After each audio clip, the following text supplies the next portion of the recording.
Hi guys, good morning. This is RJYC Vlog. So ito nga yung Speaker of the BS Senate of the sino ba yan? Speaker of the Senate, whatever that is.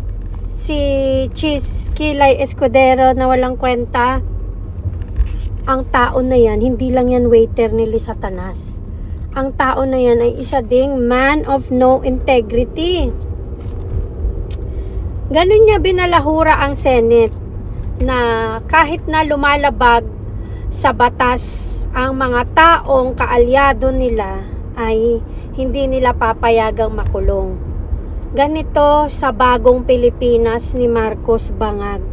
Kapag gumawa ka ng masama at illegal, basta kaalyado ka, okay lang yan. Pasok yan sa panlasa nila. Hindi ka nila paparusahan. Pero kapag ikaw ay gumagawa ng mabuti at nasa tama ka, pero kaalyado mo ang mga Dutertes, asahan mo, ikukulong ka nila. Ganyan ang sistemahan ng Bangag administration.